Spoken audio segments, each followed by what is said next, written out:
नमस्कार साथियों, मैं कुमार कृष्ण आप सबका आपके अपने YouTube channel GK Kumar Krishna पर बहुत बहुत स्वागत करता हूं और आप सबका तहे दिल से हार्दिक अभिनंदन करता हूं। साथियों, हम पढ़ रहे थे राजस्थान के इतिहास की सीरीज और राजस्थान के इतिहास की सीरीज में हम पढ़ रहे थे राजस्थान का इतिहास। और राजस्थान के इतिहास में हमारा टॉपिक चल रहा था चौहान वंश का इतिहास। क्या पढ़ रहे थे हम?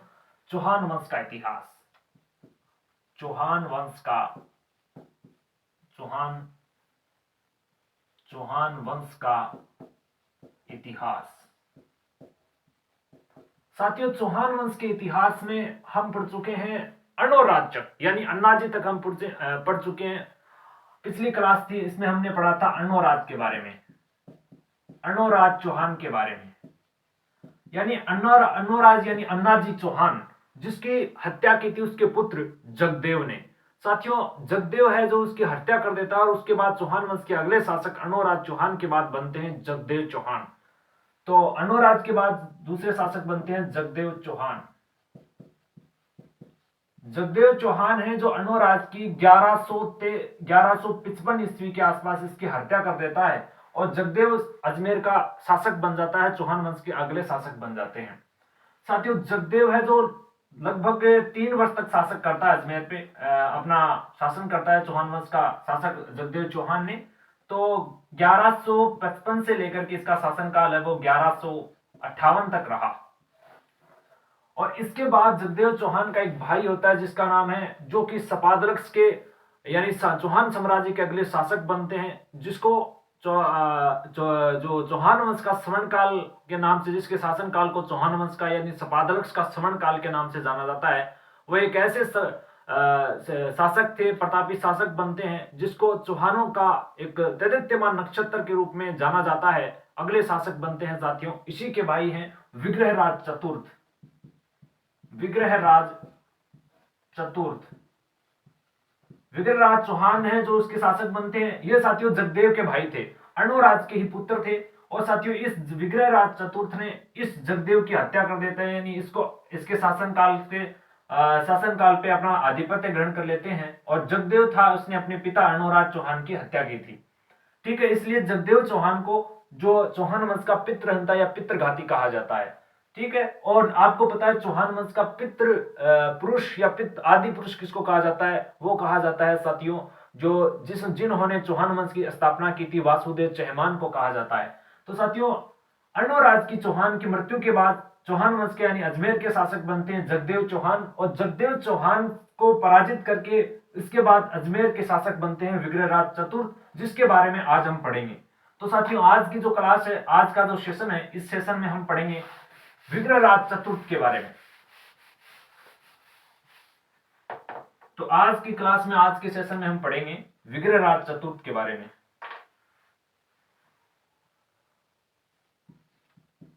विग्रहराज चौहान चतुर्थ, इसके बारे में पढ़ेंगे। तो सबसे पहले साथियों बात करते हैं कि विग्रहराज चतुर्थ, जिसका शासनकाल कितना रहा और उसने अपने शासनकाल के दौरान अपनी सत्ता में रहते हुए उसने कौन से महत्वपूर्ण कार्य किए और उसने क्या क्या महत्वपूर्ण कार्य किए, कौन कौन से युद्ध लड़े और क्या क्या उसने यानी उसका धर्म के प्रति कैसा दृष्टिकोण था, उसकी प्रजा कैसी थी, ऐसी तथाकथित जानकारियां जो कि प्रतियोगी परीक्षा की दृष्टि से बड़ी महत्वपूर्ण है, उन जानकारियों को हम जानेंगे। तो वीडियो के अंत तक बने रहिए और देखते रहिए आपका अपना YouTube channel GK Kumar Krishna. तो साथियों, शुरू करते हैं आज का सेशन, आज की क्लास। आपका पुनः स्वागत है। हम पढ़ रहे हैं विग्रहराज चौहान, जो कि चौहान वंश के शासक बनते हैं अजमेर के जगदेव चौहान के बाद। और इसके शासनकाल की, इनके कार्यकाल की अगर मैं बात करूं तो इसका कार्यकाल है साथियों 1158 में। 1158 से यह शासक बनते हैं और 1158 से लेकर के 1163 तक अजमेर की गद्दी पे शासन करते हैं। अब साथियों, इसके शासनकाल में बात करें तो इसके शासनकाल में क्या क्या हुआ? तो इसके शासनकाल में हर तरीके से हर चीज की वृद्धि हुई, यानी हर चीज में श्रीवृद्धि हुई।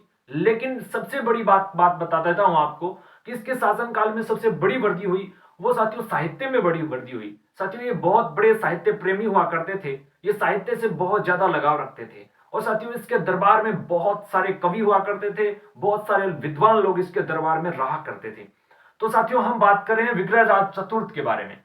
और साथियों ये कवियों से इतना प्रेम किया करते थे, विद्वानों से इतना प्रेम किया करते थे, उसकी कई उपाधियां भी हैं, कई नाम भी, उसकी थोड़ी सी चर्चा कर लेते हैं, यानी उसकी उपाधियों की चर्चा करते हैं। इसको उपाधि कौन कौन सी मिली है वो देखते हैं। अगर इसकी उपाधि की चर्चा की जाए तो इसको कहते हैं कवि बांधव। कवि बांधव और कवि बंधु के नाम से भी इसको जाना गया, और इसको कहते हैं कवि कंठाभरण। इतिहास में इसको कवि कंठाभरण के नाम से भी जाना गया। ये उसकी प्रमुख उपाधियां हैं साथियों। और साथियों ये उपाधि दी थी जयनायक भट्ट ने। जयनायक भट्ट ने इसको ये उपाधि दी थी।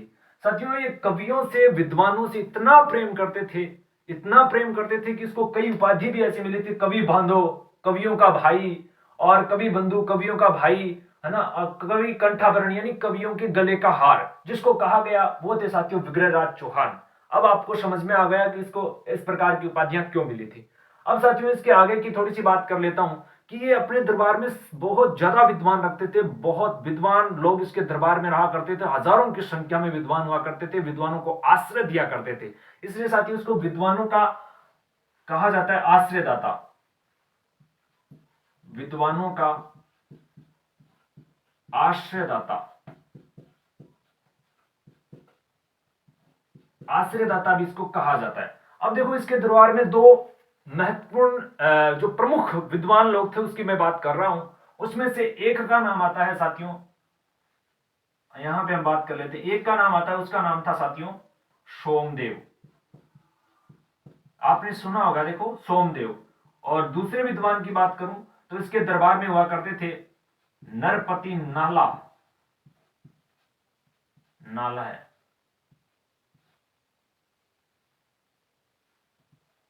नरपति नाला। ये इसके दो प्रमुख विद्वान हुआ करते थे। बहुत सारे विद्वान इसके दरबार में हुआ करते थे, लेकिन ये दो प्रमुख विद्वान थे इसके दरबार में। अब साथियों देखो, अब जो सोमदेव था ये एक संस्कृत भाषा के विद्वान हुआ करते थे। ये भी संस्कृत का, इसको काफी नॉलेज था, संस्कृत के कवि थे ये। और साथियों नरपति नाला थे, ये राजस्थानी भाषा के अच्छे जानकार हुआ करते थे, राजस्थानी भाषा के कवि हुआ करते थे, राजस्थानी भाषा के कवि हुआ करते थे। अब साथियों इसके बारे में और इसने क्या क्या ग्रंथ लिखे उसके बारे में चर्चा कर लेते हैं। कि सोमदेव ने साथियों लिखा था, उसका नाम था साथियों ललित विग्रहराज। ललित विग्रहराज, ललित विग्रहराज लिखा था साथियों सोमदेव ने। एक ग्रंथ लिखा जिसका नाम था ललित विग्रहराज। और नरपति नाला ने साथियों एक ग्रंथ लिखा जिसका नाम था बिसल देव रासो। बिसल देव रासो, क्या नाम था? बिसल देव रासो। यह लिखा था साथियों नरपति नाला ने। और साथियों राजस्थानी भाषा के अंदर इसी विग्रहराज चौहान को बिसल देव रासो के नाम से जाना जाता है। तो साथियों बिसल देव विग्रहराज चौहान का उपनाम क्या है वो देखो। तो इसका जो उपनाम है वो साथियों है बिसल देव। इसका उपनाम है बिसल देव। बिसल देव के नाम से इतिहास में यानी राजस्थानी साहित्य के अंदर, राजस्थानी साहित्य अगर हम पढ़ते हैं तो उसके अंदर विग्रहराज चतुर्थ को बिसल देव के नाम से जाना जाता है। और ये जो बिसल देव नाम है ये किसने दिया था? ये नरपति नाला ने इसको दिया था। किसने दिया? नरपति नाला ने बिसल देव नाम से इसको संबोधित किया था साथियों। यानी बिसल देव ही क्या है, जो विग्रहराज चौहान है इतिहास में, और विग्रहराज चौहान ही क्या है? बिसल देव। यानी कालिया ही कालूराम है और कालूराम ही क्या? काले है। अब बात एक ही है, यानी इतिहास में इसको विग्रहराज चतुर्थ के नाम से जाना जाता है, और राजस्थानी साहित्य के अंदर अगर हम बात करें तो इसको बिसल देव के नाम से जाना जाता है, क्योंकि ये भी एक कवि हुआ करते थे, संस्कृत भाषा के विद्वान हुआ करते थे। और साथियों ये संस्कृत भाषा के क्या थे? विद्वान थे। कौन? विग्रहराज चतुर्थ संस्कृत के कवि थे साथियों। इसने भी एक रचना लिखी थी जिसका नाम था साथियों हरिकेली नाटक। हेरी केली नाटक। उसका क्या नाम था? हरिकेली नाटक है। जो हरिकेली नाटक था वो लिखा था साथियों विग्रहराज चतुर्थ ने। विग्रहराज चतुर्थ ने विग्रहराज चतुर्थ ने हरिकेली नाटक लिखा। अब देखो गौर से देख लो, सोमदेव ने लिखा था ललित विग्रहराज, नरपति नाला ने लिखा था बिसल देव रासो, और साथियों हम पीछे भी पढ़ चुके हैं, पृथ्वीराज रासो के बारे में पढ़े थे। पृथ्वीराज रासो लिखा था जो कि एक विद्वान हुआ करते थे चंद्र बरदाई, जिन्होंने पृथ्वीराज रासो लिखा। और एक साथी और भी ऐसे कई रासो हैं, जो बिसल देव रासो हो गया, पृथ्वीराज रासो हो गया, और हमीर रासो हो गया। हमीर रासो सारंगधर ने लिखा था। तो ऐसे हम आगे आगे जैसे जैसे इतिहास पढ़ेंगे ना, तो इतिहास में बहुत सारे हम ऐसी साहित्य के बारे में हम जानेंगे कि कौन से ग्रंथ किसने लिखा, उस ग्रंथ का क्या नाम था। तो वो हम जब आगे आगे इतिहास को पढ़ेंगे तो उसमें तथाकथित जानकारियां हम लेते रहेंगे।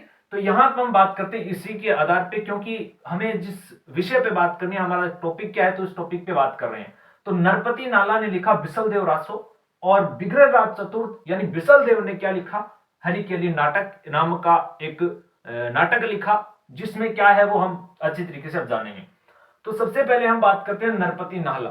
ये जो नरपति नाहला है, इससे इन्होंने ही इसको विग्रहराज चतुर्थ को बिसल देव की नाम से संबोधित किया था, नहीं उपाधि थी बिसल देव की, वो नरपति नाहला ने दी थी। साथियों ये नरपति नाहला ने बिसल देव रासो लिखा था, ये राजस्थानी भाषा में लिखा हुआ है। राजस्थानी भाषा में साथियों दो है, देखो प्राचीन राजस्थानी में देखो दो बातें देखने को मिलती है, एक तो पिंगल और एक डिंगल। एक डिंगल, ठीक है, दो है। जो ब्रज भाषा से जिसका प्रभाव दिखता है वो साथियों पिंगल है। यानी तो ये पूरा का पूरा जो नरपति नाला ने लिखा है बिसल देव, ये राजस्थानी भाषा की पिंगल भाषा का साहित्य है, पिंगल भाषा में लिखा गया है। तो साथियों ये क्या है, इसमें क्या क्या लिखा गया है, इसके बारे में पढ़ देते हैं। सबसे पहले पढ़ते हैं अपन इस बिसल देव रासो के बारे में कि भाई इसमें क्या लिखा है, इसके बारे में पढ़ते हैं। तो यहां से शुरू करते हैं अपन।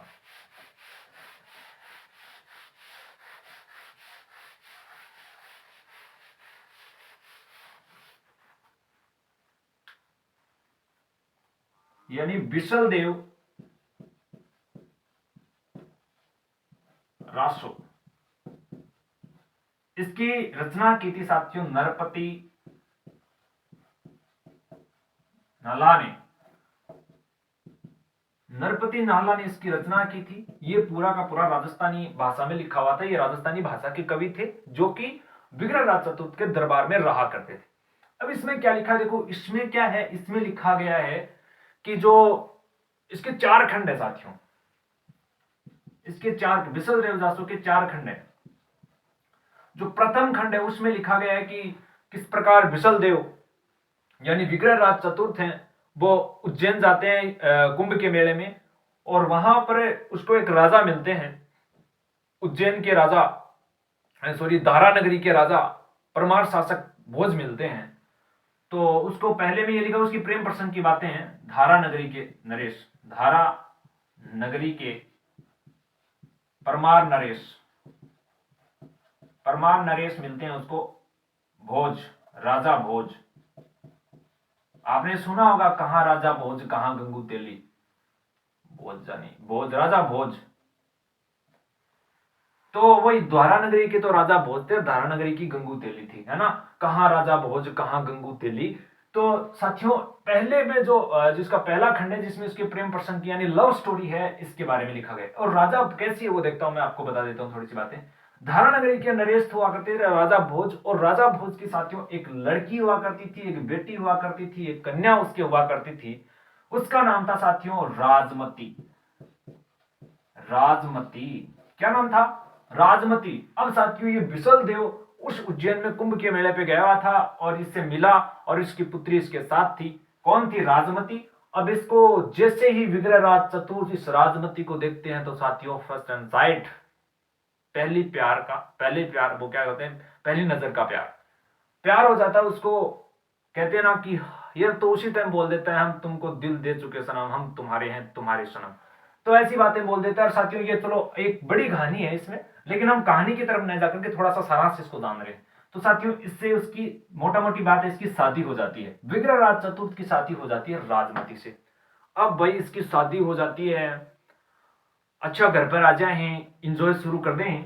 अब ये घर पे आके इंजॉय वगैरह कर ला गया है, बढ़िया तरीकों आपको रहना लग गया है। एक दिन की बात है साथियों, एक दिन की करियो कि राजमती और विग्रहराज चौहान यानी बिसल देव चतुर्थ, इनको ही नाम है बिसल देव और इनको ही है विग्रहराज चतुर्थ। अब मैं थाने आगे की क्लास में अगर विग्रहराज चतुर्थ बोलूं या बिसल देव बोलूं तो थे समझियो एक ही नाम बोल रहे हो।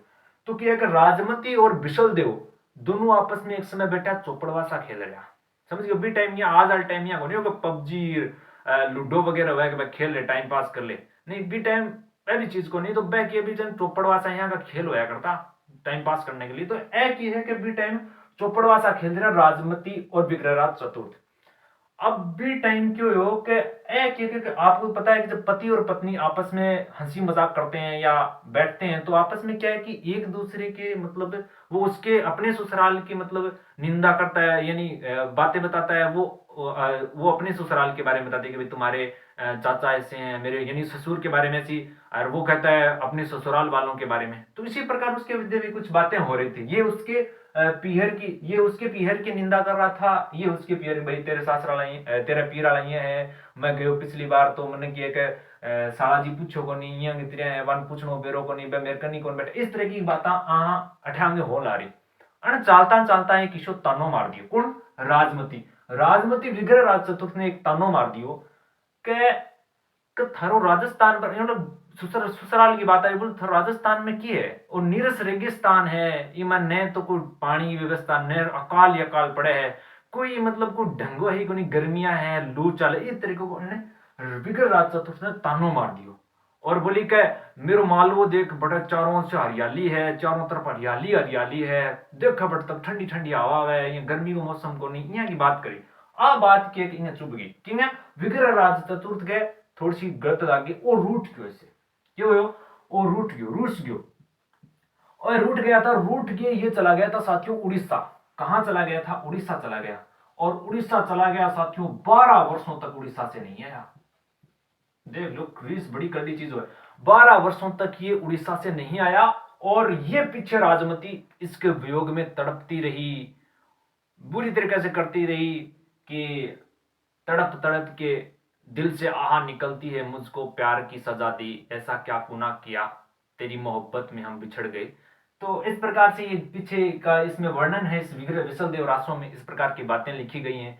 ये पीछे से कहती कि कब कब आएगा मेरे बंजारे कि आजा, ऐसे मतलब बोलती है कि भाई कब आएगा मेरे बंजारे, बहुत इसके वियोग में तड़पती रहती है, कब आएगा मेरे बंजारे जल्दी आजा मेरे दिल पर, मेरे दिल की प्यास बुझा जा।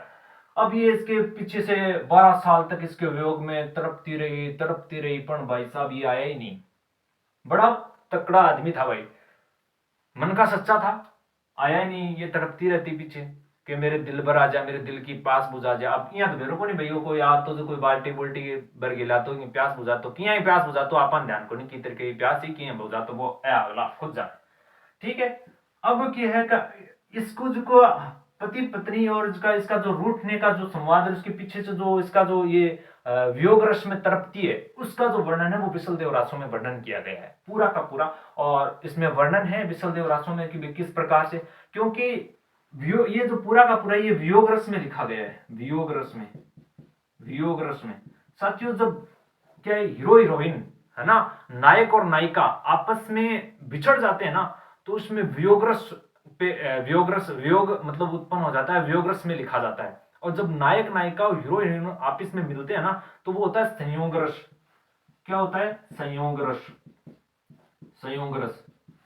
तो साथियों ये राजमती इससे बिछड़ गया था, ये दूर चला गया था 12 सालों तक, तो इसमें ये पूरा का पूरा लिखा गया है बिसल देव रासो है जो वियोग रस में लिखा गया है। एग्जाम में प्रश्न भी पूछा जाता है कि बिसल देव रासो का कितने खंड हैं, तो बिसल देव रासो के 4 खंड हैं। ठीक है, पहले खंड में आपको पता है कि उसकी लव स्टोरी के बारे में था, ऐसे इसको बारे में पढ़ेंगे आप समझ में आ जाएगा। और बीए में आपको पता है शायद मेरे हिसाब से बीए फर्स्ट ईयर की जो है ना हिंदी साहित्य उसमें ये शायद मेरे हिसाब से लगता है बिसल देव रासो नरपति नालय के बारे में बताया गया है, ये आप समझ गए होंगे। और दूसरे उसमें ये भी प्रश्न पूछा जाता है कि ये बिसल देव रासो किस रस में लिखा गया है, तो ये लिखा गया है वियोग श्रृंगार रस में।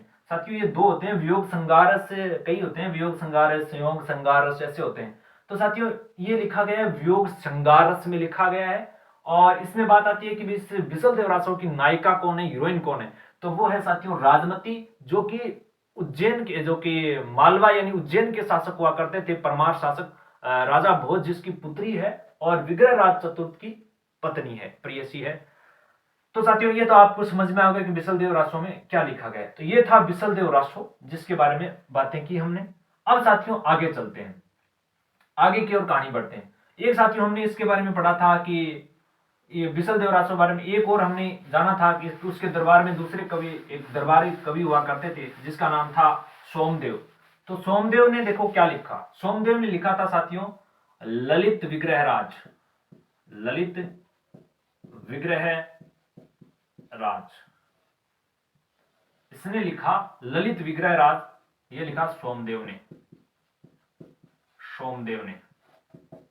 इसमें क्या है, इसमें क्या लिखा गया है, देखो इसमें जो लिखा गया है वो मैं आपको बताता हूं। इसमें साथियों एक है, कलचुर की एक राजकुमारी हुआ करती थी, एक अप्सरा हुआ करती थी जिसका नाम था कर्पूरी देवी,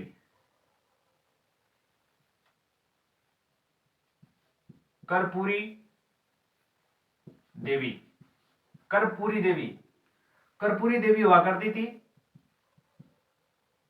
इस कर्पूरी देवी का और इस विग्रह राज चतुर्थ की लव स्टोरी का वर्णन है, प्रेम प्रसंगों का वर्णन किया गया इस ललित विग्रह में, यानी कर्पूरी देवी और विग्रह राज चतुर्थ, विग्रह राज फोर्थ का प्रेम प्रसंगों का वर्णन है, प्रसंगों का वर्णन किया गया है। और साथियों इसमें एक बहुत बड़ी महत्वपूर्ण बात देखने को मिलती है, वो क्या है वो देखो, इसमें यह देखने को मिलता है कि ललित विग्रह राज है, इसमें यह देखने को मिलता है कि ये जो इसने क्या है कि विग्रह राज चतुर्थ ने क्या किया, इसने किया कि जो क्या नाम, दिल्ली के शासक हुआ करते थे, दिल्ली के तोमर शासक, तोमर शासकों को हराया था, शासकों को हराया था, दिल्ली के तोमर शासकों को हराया था विग्रह राज चतुर्थ ने। यह हमें ललित विग्रह राज में देखने को बहुत महत्वपूर्ण बात है साथियों, बड़ी महत्वपूर्ण बात है ये। दिल्ली के तोमर शासक हुआ था उसको इसने हराया था। उस समय साथियों की जैसे दिल्ली के तोमरों को हराने के बाद, क्योंकि आपको पता है विग्रह राज चतुर्थ जैसे ही राजगद्दी पे बैठे तो अपने पिता अर्णोराज का उसने बदला लिया, कुमारपाल जय सिंह को उसने पराजित किया, गुजरात के शासक थे तो गुजरात उसके अधीन आ गया था, है ना। और फिर उसने गुजरात आ गया था, राजस्थान के कुछ हिस्सों पर जैसे जैसे उसका अधीन था, अधिकार था, जैसे शिरोई पाली जो नागौर था उस पे उसका, तो उसको भी अपने अधीन कर लिया। तो राजस्थान इस प्रकार क्या है कि जो शपादलक जो साम्राज्य था वो एक शपादलक साम्राज्य न रह करके उसका जो चौहानों का जो साम्राज्य था वो काफी बड़ा हो गया था साथियों, क्योंकि उसने दिल्ली के तोमर शासक को हराया जाता तो उसके देखो एक तो गुजरात आ गया था, पूरा का पूरा गुजरात का उसके अधीन हो गया था, गुजरात, पूरा राजस्थान, राजस्थान, और साथियों एक था अपना हरियाणा पूरा आ गया था, हरियाणा, हरियाणा आ गया था इसके अधीन, हिमाचल इसके अधीन आ गया था, दिल्ली भी हिमाचल और उत्तर प्रदेश का भी कुछ हिस्सा था उसके अधीन आ गया था। और साथियों दिल्ली को हराकर दिल्ली को भी इसने जीत लिया था, दिल्ली और पंजाब का कुछ हिस्सा भी इसके अधीन आ गया था। इतने स्टेट इसने अपना लिए थे, तो लगभग इसका जो साम्राज्य था वो काफी बड़ा हो गया था साथियों, बहुत बड़ा साम्राज्य हो गया था, इसीलिए इसको चौहानों का एक स्वर्ण काल कहा जाता है, विग्रह राज चतुर्थ के काल को, इतना बड़ा हो गया था साथियों। और पंजाब आपको पता है, पंजाब का कुछ हिस्सा, तो आपको पता है एक बात देखो यहां से निकल के आ रही है, पंजाब का कुछ हिस्सा होने के कारण आपको पता है पंजाब का उत्तरी दिशा में, और उत्तरी दिशा में होने के कारण पंजाब और जो पश्चिम के जो आक्रांताएं भारत जो होते थे उससे उसकी सीमा लगती थी। और उसमें गजनी के शासक हुआ करते थे साथियों, गजनी के शासक हुआ करते थे, जिसके गजनी के शासक थे साथियों अमीर, अमीर खुशक शाह, खुशक शाह गजनी के शासक हुआ करते थे। और साथियों इस ललित विग्रह राज जो ललित विग्रह राज रासो है, ललित विग्रह राज रासो है, इसमें ललित विग्रह राज में इस अमीर खुसरो को हमीर के नाम से जाना गया है, हमीर के नाम से। और साथियों कहा इसमें लिखा गया है कि ललित विग्रहराज में सोमदेव लिखते हैं, सोमदेव ये लिखते हैं कि विग्रहराज चतुर्थ ने गजनी के शासक हमीर को हरा दिया था, हमीर को पराजित कर दिया था। और इस प्रकार साथियों देखें तो इसका जो पूरा का पूरा जो क्षेत्र था, है ना, तो लगभग से अगर बात करें तो उसका बहुत बड़ा चौहानों का उस समय साम्राज्य हो चुका था, इसलिए उसको चौहानों का स्वर्ण काल भी कहा जाता है ना। इस प्रकार बातें हैं जो देखने को मिलती है। हालांकि एक बात है, पृथ्वीराज चौहान जो पृथ्वीराज राजस्व है चंद्रप्रदाय का लिखा हुआ, उसमें हम पढ़ते हैं तो उसमें एक बातें और आती है देखने को कि दिल्ली का उस पर कैसे अधिकार, दिल्ली उसके कैसे अधिकार में आई। उसमें यह लिखा गया है कि भाई जो अनंतपाल था उसका वहां पे तोमर शासक हुआ करते थे अनंतपाल, और उसके दो बेटियां थी, जिसका एक तो जयचंद की मम्मी थी और एक पृथ्वीराज की मम्मी थी। और अनंतपाल था वो एक जिसके संतान नहीं थी, मतलब बेटा हुआ नहीं था, तो उसने पृथ्वीराज को गोद ले लिया था और इस प्रकार उसको दिल्ली है जो इसके अधीन आ गई थी। लेकिन साथियों ऐसा नहीं है, ऐसा नहीं हुआ था। ये जो दिल्ली थी ये साथियों इसने विग्रहराज चतुर्थ ने युद्ध उसको पराजित करके तोमर शासकों को अपने अधीन किया था, न कि उसको शोहरत में मिली थी, ऐसी बात नहीं है। क्योंकि वो इसमें लिखे, लेकिन सही बात है वो ललित विग्रह राज में देखने को मिलती है, जो आप वहां पे देख सकते हैं। तो इस प्रकार उसका जो साम्राज्य है वो दिल्ली उसके अधीन हुआ था, न कि उसने उसको ऐसे मिली थी, है ना। तो वो बात देखने को मिलती है। तो इस प्रकार ये चौहानों का एक तरीके से स्वर्ण काल कहा जाता है। उसमें बात करें तो भारत से मुसलमानों की जो सत्ता थी वो इस तरह से खात्मा हो गया था, मुसलमानों का, मुसलमान सत्ता का। उसमें मुगल बादशाहों का, मुगल बाद में आए थे, सॉरी, जो उस समय मतलब खात्मा हो गया था मुसलमानों को, भारत से कोई था ही नहीं यहाँ पे, इतना बड़ा शासक हो गया था। और एक बहुत बड़े विद्वान भी थे और एक बहुत बड़े कवि भी हुआ करते थे साथियों। तो इस प्रकार देखने को बातें जो मिलती हैं कि उसने दिल्ली पे शासन किया, कितना बड़ा चौहान उसका साम्राज्य हो गया था, ये बातें देखने को मिलती है। अब साथियों थोड़ा सा आगे चलते हैं इसके बाद। अब देखो कि हम थोड़ा सा आगे बढ़ते हैं, अब इसके बारे में बातें करते हैं विग्रहराज चतुर्थ के बारे में। तो विग्रहराज चतुर्थ साथियों एक योद्धा, एक प्रतापी शासक और निपुण योद्धा होने के साथ साथ एक विद्वान भी थे और संस्कृत का अच्छा नॉलेज था जिसको। तो उसने भी एक रचना लिखी थी जिसका नाम था साथियों, उस रचना का नाम था, वो मैं बताया था मैंने आपको, उस रचना का नाम था हैरी केली नाटक। हैरी केली नाटक। हैरी केली नाटक किसने लिखा था? वो लिखा था साथियों बिसल देव ने। बिसल देव यानी पृथ्वीराज, सॉरी, विग्रहराज चतुर्थ ने, बिसल देव, बिसल देव ने, बिसल देव में था बताया उन्हें विग्रहराज चतुर्थ चौहान है और विग्रहराज चौहानी बिसल देव है। और विग्रहराज चौहान ने यानी बिसल देव ने हरिकेली नाटक लिखा था साथियों। ये विद्वान हुआ करते थे संस्कृत भाषा के, और ये पूरा का पूरा संस्कृत भाषा में लिखा गया है। और इसकी मैं अगर बात करूं तो ये लिखा था, तो ये पूरा का पूरा आपको देखने को मिलेगा। और उसने एक विग्रहराज चतुर्थ ने अजमेर के अंदर साथियों एक पाठशाला बनाई थी जिसका नाम था सरस्वती, सरस्वती कंठाभरण, सरस्वती कंठाभरण संस्कृत पाठशाला।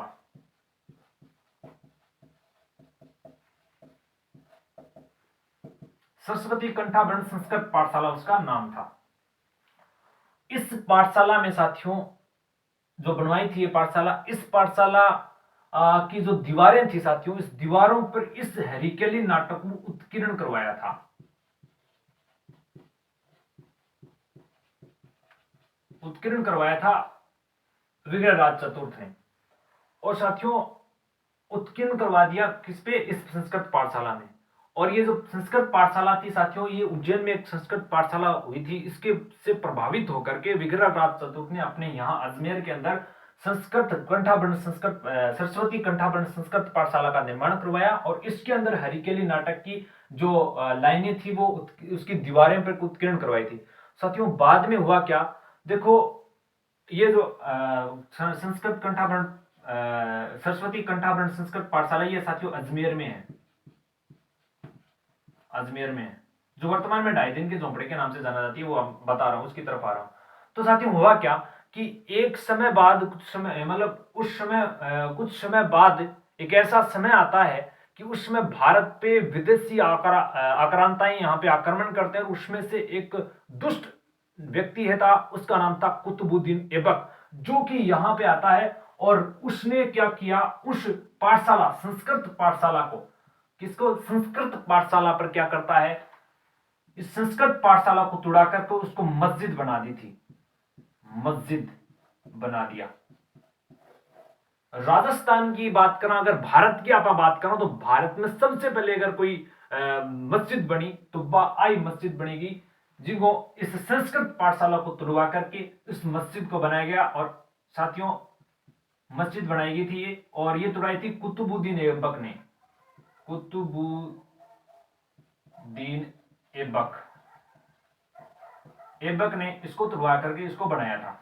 साथियों इस पाठशाला बनी थी जो कि वर्तमान में 2.5 दिन के झोंपड़े के नाम से जानी जाती है, 2.5 दिन का झोंपड़ा, जो अजमेर में आपा देखा ना आजकल 2.5 दिन को झोंपड़ो देखना जाए करा, वही झोंपड़ो को पहली क्या करती बात संस्कृत पाठशाला आया करती, बाद में वो कुतुबुद्दीन ऐबक आयो बन इन तोड़ के मस्जिद बना दी, और बाद में इनको नाम 2.5 दिन को झोंपड़ो पड़ गयो। देखो ये है अजमेर में आप अगर देखा ना कि लगभग से मोमडन की बिल्डिंग है वह करीबन करीबन अगर पहले की बात करें तो वह पहले हिंदू बिल्डिंग आया करती, बाद में बन के एक परिवर्तन करके बन मोमडन जो इमारतों है जो निर्माण नाम रख दिए हुए है ना, वो क्यों कर दिए गए? कुछ विदेशी आक्रांताएं जब भारत में आए थे उसने ऐसा किया था। ये साथियों मस्जिद कब बनी थी? देखो भारत के अंदर, यानी ये जो पहली मस्जिद थी, भारत की पहली मस्जिद बनी थी साथियों 1192 के से लेकर के 1199 के जो शासनकाल रहा बीच में, उस शासनकाल की मैं बात कर रहा हूं। इस समय ये कुतुबुद्दीन ऐबक भारत में आता है। और उस समय के जो शासक हुआ करते थे चौहान वंश के साथियों, वो महान प्रतापी तेजस्वी शासक हुआ करते थे पृथ्वीराज चौहान तृतीय, जिसकी हम इतिहास में आगे पढ़ेंगे, जिसको इतिहास में राय पिथौरा के नाम से जाना जाता है। साथियों पृथ्वीराज चौहान तृतीय हैं जो कि एक मोहम्मद गोरी से युद्ध करते हैं, तराइन का 2 युद्ध करते हैं। पहले युद्ध में पृथ्वीराज चौहान तृतीय जो जीत जाते हैं, और दूसरा युद्ध तराइन का होता है 1192 में, जो तराइन का युद्ध हार जाते हैं। और हारने के बाद मोहम्मद गोरी है जो यहाँ पे जो पृथ्वीराज तृतीय को हरा करके इस स्थान पे अपना आधिपत्य जमा लेता है। यहाँ पर क्या करता है, वो तो वहां पे राज कर रहा है, तो इसलिए यहाँ पे भारत में क्या करता है, इस क्षेत्र में कुतुबुद्दीन ऐबक को अपना प्रतिनिधि घोषित कर देता है। और कुतुबुद्दीन ऐबक यहाँ पे ऐबक है जो यहाँ पे प्रतिनिधित्व उसका करता है, किसका? मोहम्मद गोरी का। और इसने साथियों 2 युद्ध लड़े थे तराइन के, एक तो ना उसने तराइन का प्रथम युद्ध, तराइन का द्वितीय युद्ध, हम आगे पढ़ेंगे इसके बारे में। मोहम्मद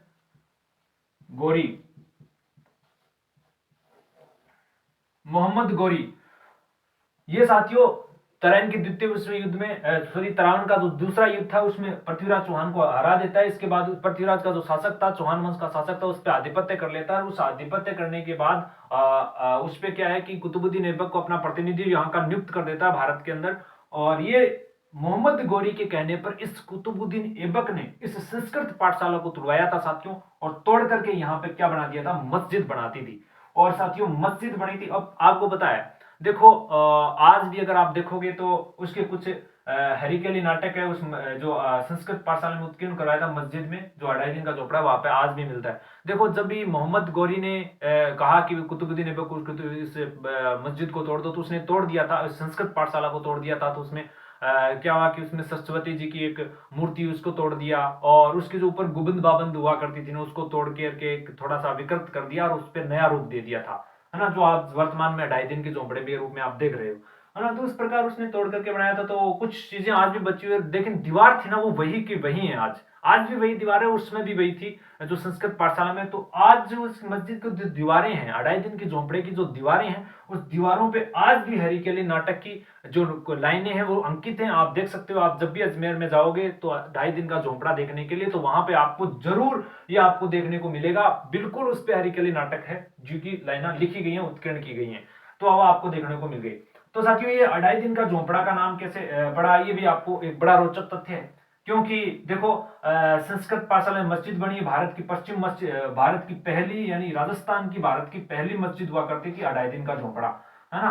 तो अब इसका 2.5 दिन का झोंपड़ा नाम कैसे पड़ा? कुछ लोग कहते हैं भाई 2.5 दिन में तैयार हुआ था, इसको 2.5 दिन का झोंपड़ा इसलिए कहा गया, इस प्रकार की बातें करते हैं। लेकिन साथियों ऐसा नहीं है। 2.5 दिन का झोंपड़ा क्यों कहते हैं, देखो इसके पीछे भी एक कारण है। पंजाब में एक बाबा हुआ करते थे, पंजाब शाह पीर। के बाबा थे, जिनका यहाँ पे क्या है कि 2.5 दिन का मेला लगता है, उर्स लगता है। इस कारण साथियों इसका जो नाम है वो 2.5 दिन का झोंपड़ा है। साथियों समझ में आ गया कि इसको 2.5 दिन का झोंपड़ा क्यों कहते हैं? क्योंकि यहाँ पे पंजाब सा बाबा पीर का यहाँ पे उर्स लगता है इस 2.5 दिन का, इसलिए आज भी लगता है, इसलिए उसको 2.5 दिन का झोंपड़ा कहते हैं। पहले ये मस्जिद हुआ करती थी, उससे पहले ये संस्कृत की पाठशाला हुआ करती थी, जिसका निर्माण विग्रह राज चतुर्थ यानी बिसल देव ने करवाया था। ये बातें आपको नोट कर लेना बहुत ही आसान भाषा में। ठीक है साथियों, अब थोड़ा सा आगे चलते हैं। अब साथियों हरिकेली नाटक के बारे में बात करता हूं कि अब आपके प्रश्न भी दिमाग में आ रहा कि भाई ये नाटक के बारे में बताया नहीं, ये नाटक क्या है, इसके बारे में क्या है, ये तो इसके बारे में बातें हो गई, कहाँ उत्कीर्ण है, क्या है। तो हरिकेली नाटक है साथियों, ये पूरा का पूरा संस्कृत भाषा में लिखा गया है। और इस नाटक के में क्या लिखा गया है वो मैं आपको बताता हूँ। तो थोड़ी सी बातें बताता हूँ, हालांकि बहुत बड़ा नाटक है ये। तो इस नाटक में साथियों क्या है कि इस नाटक में लिखा गया है कि अर्जुन और भगवान शंकर का जो संवाद है उसका वर्णन है। किसका वर्णन है? अर्जुन और भगवान शंकर का संवाद है कि महाभारत का युद्ध होने वाला था साथियों। और महाभारत के युद्ध के समय अर्जुन को क्या है कि महाभारत के युद्ध में जाने के लिए दिवास्त्र की प्राप्ति के लिए दिवास्त्र चाहिए थे। और दिवास्त्र की प्राप्ति के लिए वो क्या है कि भगवान शंकर की तपस्या कर रहे थे। और भगवान शंकर की तपस्या कर रहे थे, उस समय जंगल में बैठे थे। और साथियों उस जंगल में एक दैत्य था, एक दानव था, उसने एक सुअर का रूप धारण किया और वो अर्जुन को मारने के लिए भागा। अब अर्जुन तपस्या में लीन थे। अर्जुन को जैसे ये आभास हुआ कि उसकी तरफ कोई बढ़ रहा है, तो अर्जुन ने अपना तुरंत धनुष उठाया और उस पे बाण लगाया और साथियों उस पे छोड़ा। और उसी समय, उसी टाइम, एन वक्त की बात कर रहा हूं, उसी टाइम जैसे ही बाण छोड़ा तो उसी टाइम भगवान शंकर एक शिकारी का रूप धारण करते हैं और एक बाण उसी तरफ छोड़ देते हैं, उस सुअर पर छोड़ देते हैं। साथियों दोनों बाण एक साथ ला करके लगे, एक तो अर्जुन का था, एक उस भगवान शंकर शिकारी के रूप में है तो उसका लगा। अब दोनों उसी घटनास्थल पर एक साथ पहुंच गए। इधर से तो भगवान शंकर शिकारी बने पहुंचे और इधर से अर्जुन पहुंच गए। अब दोनों ने देखा तो वो कहने लगा मैंने मारा है। भगवान शंकर शिकारी रूप में बोले मैंने, ये मेरा शिकार है, मैंने किया है। अर्जुन कहा कि मैंने मारा है। अब दोनों में विवाद हो गया साथियों, काफी लंबा विवाद चलता है। और इस विवाद के चलते साथियों अर्जुन ने कहा कि देखो मैं कैसे मानूं कि तुमने पहले मारा है, कोई पराक्रम दिखाओ मुझको। अर्जुन ने ऐसा नाम ही लिया था कि साथियों भगवान शंकर ने, जो शिकारी का रूप धारण किए व्यक्ति था, उसने बाणों की ऐसी ऐसी बौछावर कर दी कि अर्जुन को संभलने ही नहीं दिया। अब अर्जुन को साथियों आपको पता है कि अर्जुन को इस दुनिया में उस टाइम में इस भारत भूमि पर हराने वाले कुछ ही लोग थे जो अर्जुन की बाणों के वेग को रोक सकते थे, उसके बाणों को सह सकते थे। एक तो उसमें थे पितामह भीष्म और एक थे साथियों उसके गुरु द्रोणाचार्य, एक भगवान श्री कृष्ण और एक भगवान शंकर। इसके अलावा उसे टक्कर देने वाला इस पृथ्वी पर तीनों लोकों में कोई नहीं था। अब अर्जुन को लगा यार ऐसा क्या है, उसको संभलने का मौका नहीं दिया। तो ये समझ करके अर्जुन ने सोचा कि ये तो मतलब कहा कि भाई ना तो ये पितामह भीष्म है और ना ही ये गुरु द्रोणाचार्य हैं और ना ही भगवान श्री कृष्ण है। और उसने शंकर भगवान समझ करके उसको प्रणाम कर दिया और उसको भाई प्रणाम कर दिया। तो शंकर भगवान ने पूछा कि भाई ये क्यों किया, तुम रुक क्यों गए? बोलो मैं आपको भगवान प्रभु आपके चरणों में प्रणाम करता हूं और मुझे माफ करना, मैं आपको समझ नहीं पाया, मैं अब आपको प्रणाम करता हूं। तो भगवान शंकर अपने वास्तविक रूप में आते हैं, अपने रूप में आते हैं, शिकारी का जो रूप बना रखा था वो अपने रूप में आते हैं और उसको एक अस्त्र देते हैं, पाशुपति अस्त्र दे देते हैं। और पाशुपति अस्त्र देकर वहां से चले जाते हैं। चलते हुए उसको बात करते हैं कि भाई तुम जो इंद्रलोक चले जाओ और वहां पर आपको दिवास्त्र की प्राप्ति होगी। तो अर्जुन वहां इंद्रलोक में जाता है, एक ऐसी बड़ी कहानी बन जाती है। तो अपने को वो बातें, तो इस प्रकार की जो संवाद, उसके बीच में जो संवाद चलता है उस संवाद का उसमें वर्णन किया गया है। किसमें? हरिकेली नाटक में, है ना। तो इस प्रकार के संवाद का उसमें वर्णन किया गया है हरिकेली नाटक में, जिसकी रचयिता, जिसकी रचना की थी विग्रह राज चतुर्थ ने। और इस हरिकेली नाटक को साथियों, इसके बारे में कुछ विद्वानों के बारे में मैं बात करूं तो इस हरिकेली नाटक को पढ़ने के बाद एक विद्वान हुए साथियों जिसका नाम है किलहॉर्न। एक विद्वान हुए किलहॉर्न।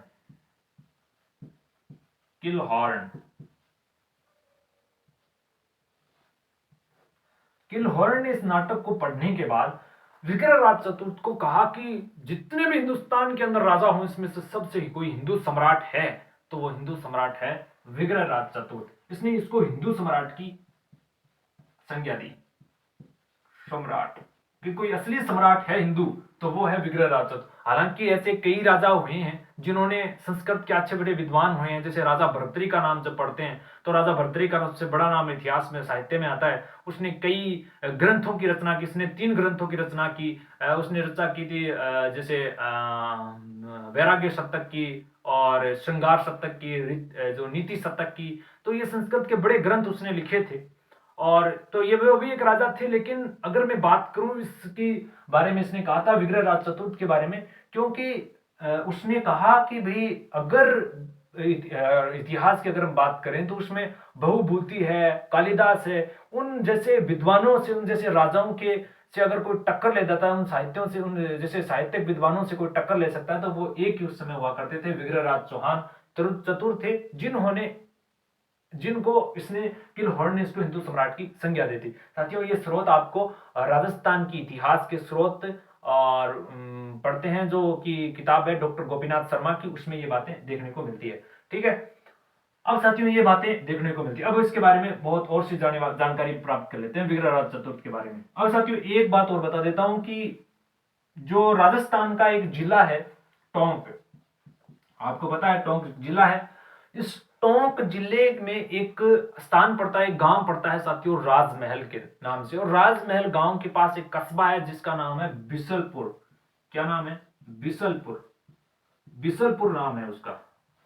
इस बिसलपुर गांव के अंदर एक तालाब बनाया था विग्रहराज चतुर्थ ने, जिसका नाम है बिसलपुर सागर, बिसल सागर तालाब।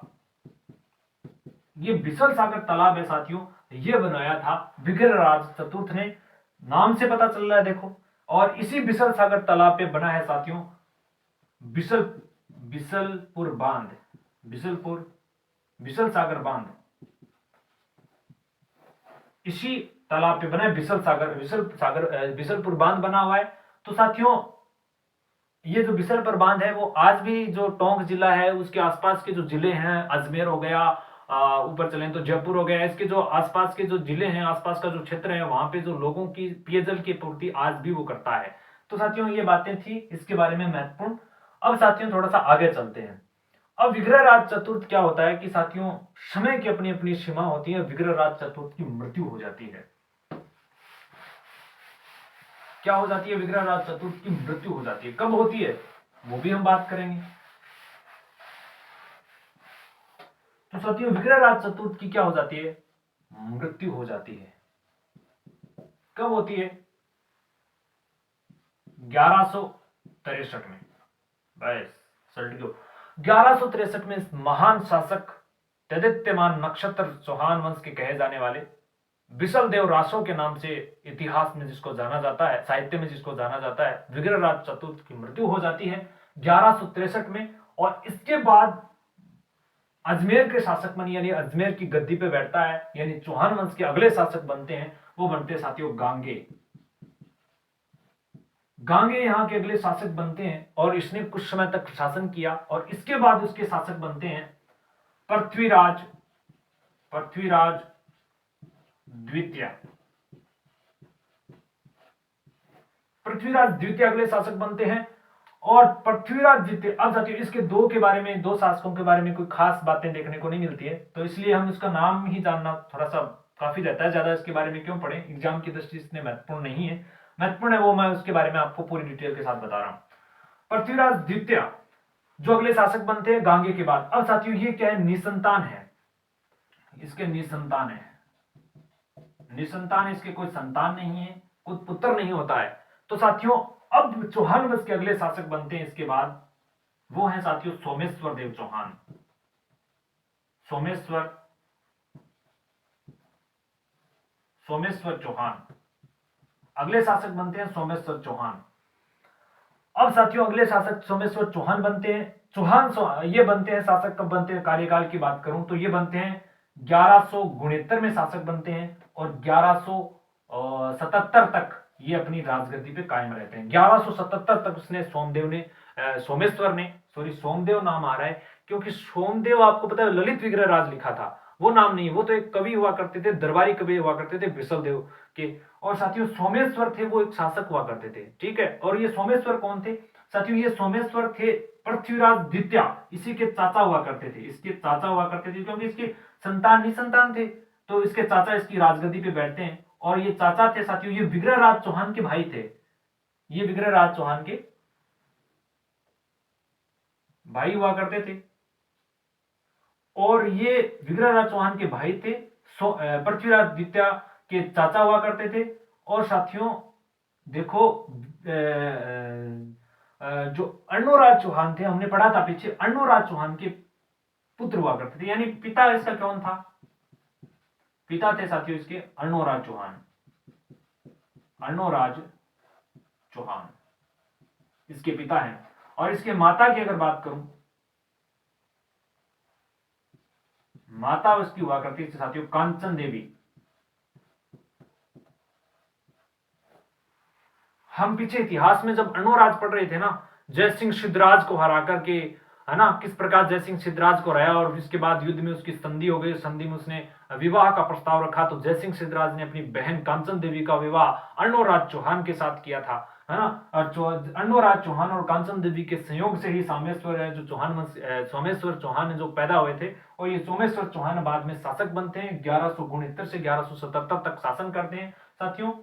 और इसके बारे में और बात देखें सोमेश्वर चौहान के बारे में, तो साथियों सोमेश्वर चौहान के दो पुत्र होते हैं, आगे दो पुत्र होते हैं, ठीक है। और दो पुत्र होते हैं, दो पुत्रों में एक पुत्र का नाम है साथियों, पहले पुत्र का नाम है पृथ्वीराज, बड़ा पुत्र था पृथ्वीराज चौहान तृतीय, चौहान तृतीय, क्या नाम है, पृथ्वीराज चौहान तृतीय।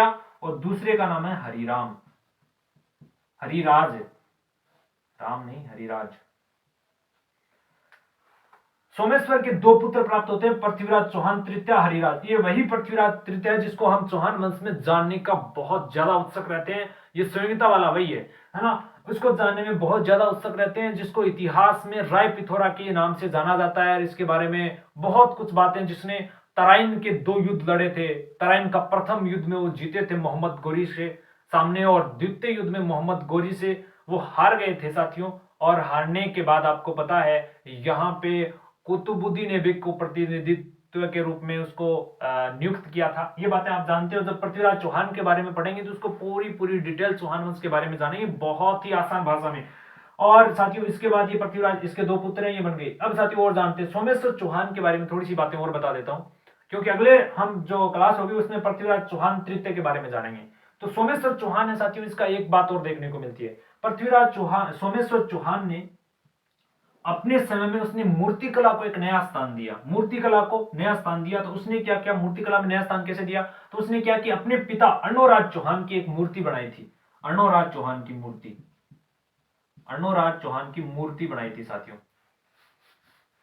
चौहान की मूर्ति, अर्णोराज चौहान की मूर्ति बनाई थी। और साथियों एक बात और बताऊं, सोमेश्वर ने क्या किया, जीवित रहते हुए अपने पिता की मूर्ति बनाई और अपनी खुद की भी मूर्ति बनाई थी। उसने एक और क्या किया, खुद की मूर्ति बनाई, यानी उसने मूर्ति कला को एक नया स्थान दिया था, समझ गए। और इसके बाद 1177 में क्या हुआ, इस सोमेश्वर की क्या हो जाती है, मृत्यु हो जाती है, 1177 में मृत्यु हो जाती है। और मृत्यु होने के बाद चौहान वंश के अगले शासक बनते हैं पृथ्वीराज चौहान तृतीय, जो कि सोमेश्वर चौहान के क्या होते थे, पुत्र होते हैं, जो कि चौहान गद्दी पे बैठते हैं, चौहान शासक की गद्दी पे बैठते हैं, अजमेर की गद्दी पे बैठते हैं, और चौहानों के उज्जवल इतिहास को एक नए दिशा प्रदान कर देते हैं। चौहानों का एक इतिहास के एक नया मोड़ आ जाता है साथियों, बहुत ही शानदार क्लास में, अगली क्लास में पढ़ेंगे। अब आपको समझ में आ गया कि ये पृथ्वीराज द्वितीय था साथियों, जो निसंतान था। देखो कैसे विग्रहराज चतुर्थ की मृत्यु हो जाती है 1163 में। इसके बाद यहाँ के शासक बनते हैं गांगे, और गांगे के बाद उसका उत्तराधिकारी बनता है पृथ्वीराज द्वितीय। और पृथ्वीराज द्वितीय निसंतान था, फिर उसका चाचा था सोमेश्वर चौहान, जो कि अर्णोराज चौहान के पुत्र हुआ करते थे, विग्रहराज चतुर्थ के भाई हुआ करते थे, वो राजगद्दी पे बैठते हैं। उसके दो पुत्र होते हैं पृथ्वीराज चौहान तृतीय। अब पृथ्वीराज प्रथम की बात करूं, मैंने आपको पहले बताया था, शुरू में जो पढ़ रहे थे, पृथ्वीराज प्रथम, पृथ्वीराज प्रथम, पृथ्वीराज प्रथम, पृथ्वीराज प्रथम था साथियों। ये हुआ करता था अजय राज चौहान का पिता, और ये हुआ करता था, पृथ्वीराज प्रथम था ये अजय राज चौहान, जिसने अजमेर नगर को बचाया था। अजय राज चौहान, जिन्होंने 1113 ईस्वी में, कब 1113 ईस्वी में अजमेर नगर को बसाया था। ये जो पृथ्वीराज था साथियों, इसके पुत्र हुआ करते थे अजय राज चौहान, और ये पृथ्वीराज प्रथम हुआ करते थे। ये पुत्र हुआ करते थे साथियों विग्रह राज, जो विग्रह राज, जो बात करते हैं इतिहास में आता है, विग्रह राज तृतीया की बात करते हैं। विग्रह राज तृतीया के पुत्र हुआ करते थे। कौन? जिसका शासन विग्रह राज तृतीया, विग्रह राज तृतीया, विग्रह राज थर्ड जी का शासनकाल है 1086 ईस्वी में, जिसका शासनकाल, जिन्होंने चौहान वंश का शासन किया, और उसने एक मालवा के जो उत्तरादित्य से मैत्रिक संबंध स्थापित किया, और उसके बाद उससे मिलकर के उसने क्या किया कि जो गुजरात के जो चालुक्य वंश थे उसको हराया, कर्ण को हराया था, और उसको अपने अधीन कर लिया था, है ना। और फिर उसके बाद उसके पुत्र हैं पृथ्वीराज, जो प्रथम है वो उसकी राजगद्दी पे बैठते हैं, और पृथ्वीराज राजगद्दी पे बैठने के बाद कुछ दिनों तक शासन करते हैं, और शासन करते रहे साथियों। और शासन करने के बाद इसका पुत्र अजय राज चौहान जो 1113 में शासक बनता है, और ये साथियों क्या करता है कि इसकी ऐसी स्टोरियां हैं जो चलती रहती हैं, इस प्रकार की बातें हैं। तो ये धीरे धीरे एक ऐसा इतिहास चलता रहता है। जैसे वो पृथ्वीराज प्रथम कौन था, और पृथ्वीराज द्वितीय कौन था, और पृथ्वीराज चौहान तृतीय कौन था, ये आप समझ गए होंगे। इतिहास में से आप समझिए इस बात को तो आराम से समझ में आएगा। पृथ्वी विग्रहराज तृतीय कौन था, ये पृथ्वीराज प्रथम का पिता हुआ करता था, और पृथ्वीराज द्वितीय था वो गांगे का बेटा हुआ करता था, और सोमेश्वर का मतलब एक तरीके से भाई हुआ करता था, और विग्रहराज चतुर्थ का पोता हुआ करता था, है ना। और साथियों जो पृथ्वीराज तृतीय था वो सोमेश्वर का बेटा हुआ करता था। ये इतिहास की एक कड़ी है। जब आप पूरा इसको समझोगे और अच्छी तरीके से पढ़ोगे तो आप बहुत आसान भाषा में इस चीज को समझ जाओगे, और कहीं भी ऐसी प्रॉब्लम नहीं आएगी। तो साथियों अगले शासक के रूप में हम पढ़ेंगे अगले क्लास में, और बहुत ही आसान भाषा में, बहुत ही शानदार भाषा में जो अगले शासक पढ़ते हैं वो पढ़ेंगे हम पृथ्वीराज चौहान तृतीया के बारे में, जो कि एक तरीके से चौहान वंश को उज्जवल इतिहास को एक नया मोड़ देते हैं। राजस्थान का गौरवपूर्ण इतिहास हम पढ़ना शुरू कर रहे हैं बहुत ही आसान भाषा में। तो साथियों आज आपके दोस्त, आपके सखा, आपके अली को दीजिए इजाजत। नेक्स्ट क्लास में मिलते हैं नए मैटर के साथ, नई जानकारी के साथ। तो साथियों आपको बहुत बहुत धन्यवाद। जय हिंद, जय भारत, जय जय राजस्थान, जय संविधान।